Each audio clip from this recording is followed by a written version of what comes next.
3 రోజుల పాటు నిర్వహించే బోయిన్పల్లి భవన ఇంక్లు శ్రీ గణేష్ దేవాలయంలో 28వ అష్టవింశతి హర్షిక బ్రహ్మోత్సవాలు ఘనంగా ప్రారంభమయ్యాయి.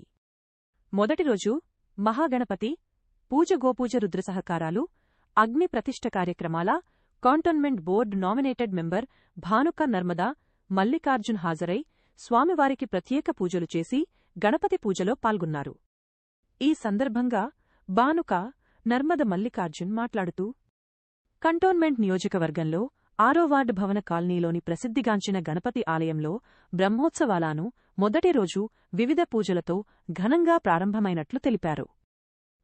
మరి అదేవిధంగా యజ్ఞచారి శ్రీనివాస్ శర్మ ఆలయ ప్రధాన అర్చకులు త్రినాథ్ శర్మ మాట్లాడుతూ, 3 రోజులపాటు నిర్వహించే అష్టవింశతి హర్షిక బ్రహ్మోత్సవాలు ఘనంగా ప్రారంభమయ్యాయని అన్నారు. సాయంకాలం 7 గంటలకు సాంస్కృతిక కార్యక్రమాలు ప్రారంభమయ్యాయని తెలిపారు. రెండో రోజు బేగంపేట్ పీఠాధిపతి జగద్గురు పుష్పగిరి శంకరాచార్య విద్యాశంకర భారతిస్వామి హాజరవుతున్నట్లు చెప్పారు. ఈ కార్యక్రమంలో ఆలయ కమిటీ సభ్యులు తదితరులు వివిధ పూజ కార్యక్రమాలు పాల్గొన్నారు.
పుష్పాలు